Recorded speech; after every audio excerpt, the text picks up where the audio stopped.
Assalamualaikum warahmatullahi wabarakatuh. Mari kita buka pertemuan kali ini dengan bacaan basmalah bersama-sama. Bismillahirrahmanirrahim.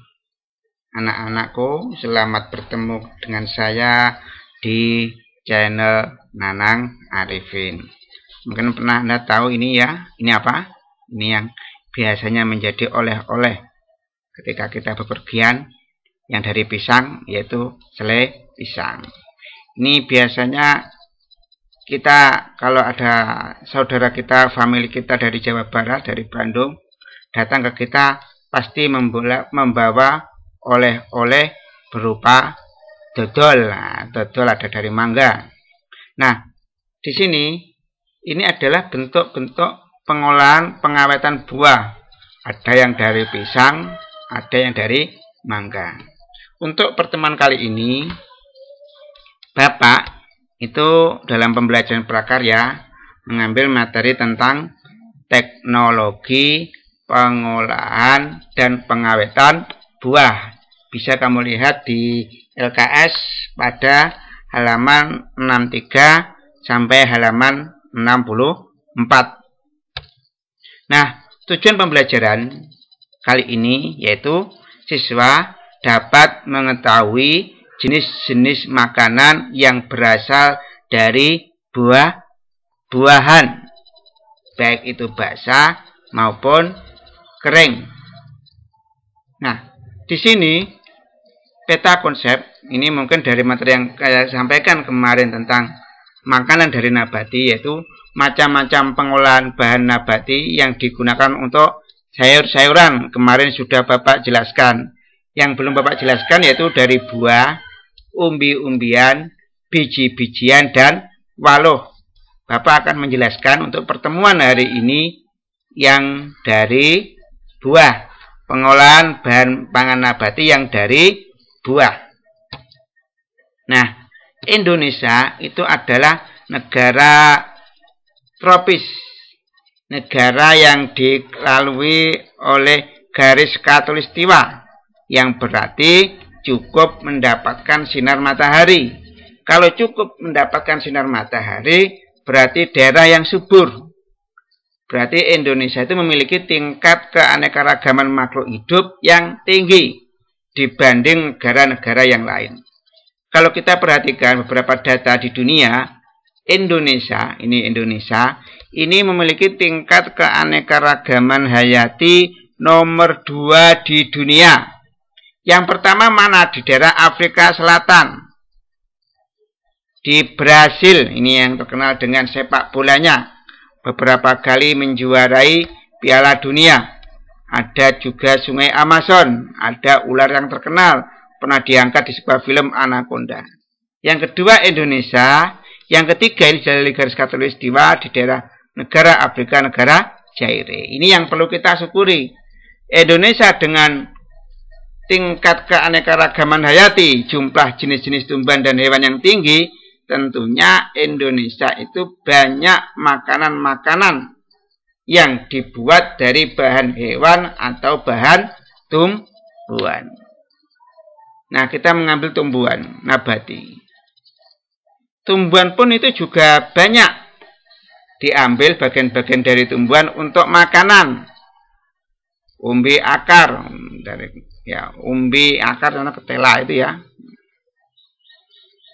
Batangnya tanaman, batang kangkung bisa untuk sayur-sayuran. Daun-daunnya itu dari kangkung bisa digunakan untuk sayur-sayuran. Batang tebu itu bisa digunakan untuk makanan. Bunga turi itu bisa untuk jadi sayur-sayuran. Buah. Nah, kita sekarang akan mengolah berbagai macam buah yang dapat digunakan sebagai bahan pangan. Untuk pertemuan kali ini kita membahas buah yang dapat diolah sebagai bahan pangan. Komposisi buah, ya, buah apa saja, ya, itu dipengaruhi oleh beberapa hal. Komposisi buah dipengaruhi beberapa faktor. Pertama, perbedaan varietas. Nah, mangga itu ada varietas Itu kan nama spesiesnya adalah Mangifera indica. Itu ada berbagai macam varietas. Misalnya mangga kolek, mangga gadung, mangga mana lagi. Itu mempengaruhi kualitas dari buah. Selanjutnya adalah keadaan iklim tempat tumbuh. Nah, buah ada yang cocok di iklim yang tropis. Mungkin juga kurma tidak bisa tumbuh di musim dingin di daerah-daerah kutubnya, yang iklimnya subtropis, di daerah yang tropis, di daerah yang panas. Pemeliharaan tanaman sangat mempengaruhi komposisi buah. Cara pemanenan itu harus manen buah itu harus dipanen oleh orang-orang yang profesional. Contohnya adalah mangga. Kalau memanen itu dipotong tangkainya, bukan pangkal tangkainya. Itu nanti kalau dipotong pangkal tangkainya, maka buah mangga itu akan menjadi cepat rusak buahnya. Pemanenan ketika matangnya, tingkat kematangannya bagaimana waktu dipanen? Ada buah yang itu sengaja dipanen ketika masih hijau, masih belum matang. Nanti akan dilakukan proses pemeraman.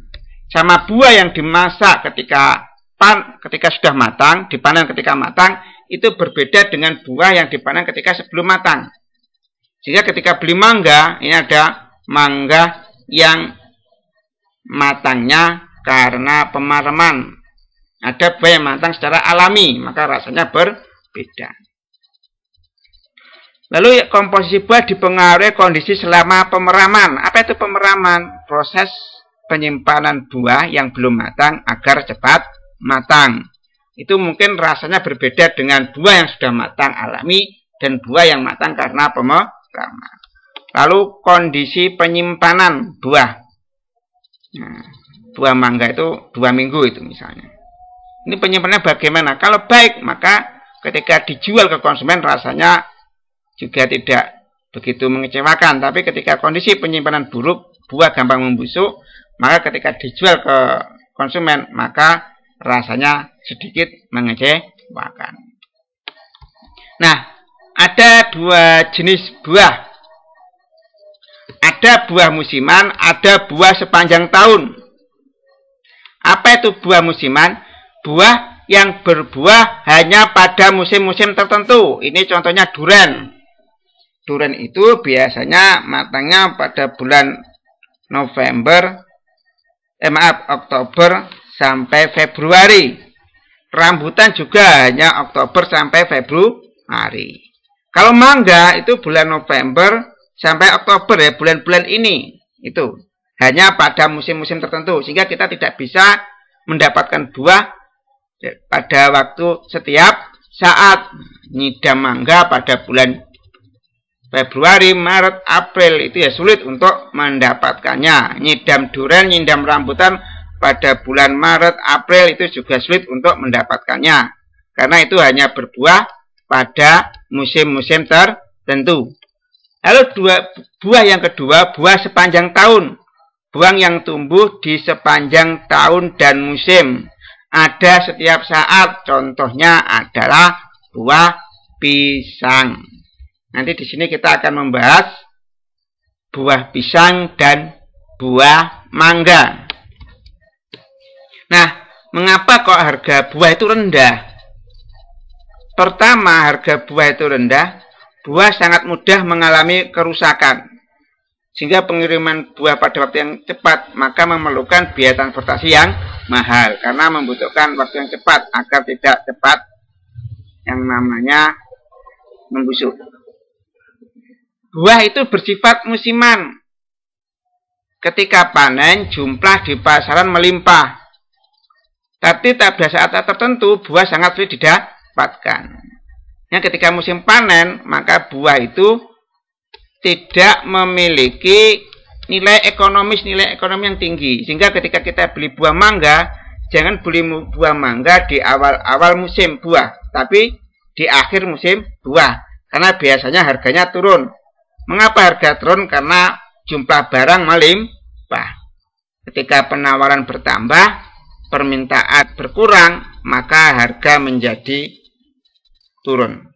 Ketika permintaan tinggi, penawaran berkurang, maka harga menjadi tinggi. Seperti itu penyebab problematika pada buah-buahan. Nah, yang kita bahas di sini pengolahan buah menjadi makanan awetan itu pada pisang dan pada buah mangga. Pisang itu bisa dijual dengan buah segar saja, langsung dijual segaran, buah saja. Tapi pisang ini bisa diolah. Kalau diolah harga lebih mahal dan untung lebih besar. Bisa dijual pada kapanpun juga.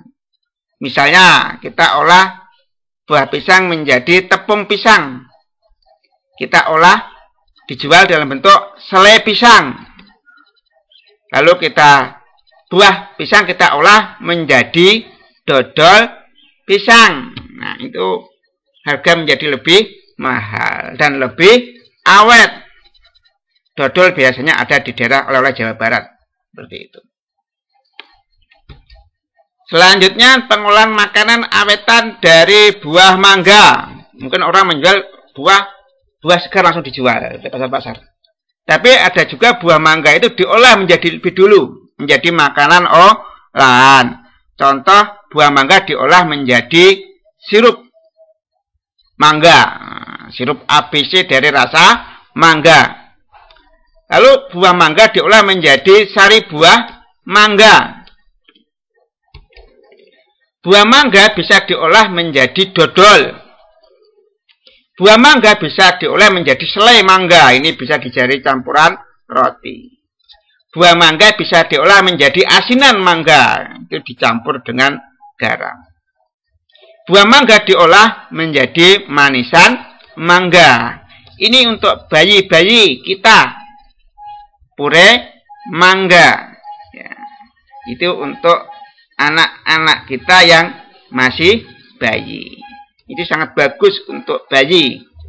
Nah, pure mangga itu menu untuk bayi kita. Bagaimana caranya? Yang pertama kita cuci buah mangga.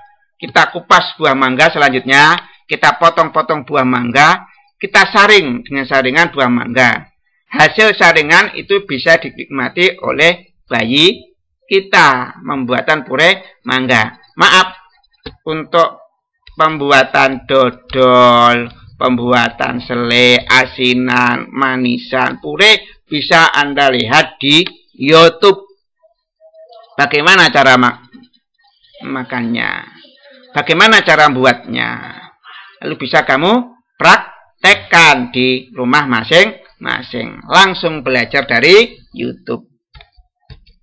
Sebagai penutup, pesan saya, biasakan anak Anda makan buah dan sayur untuk kesehatan anak-anak Anda.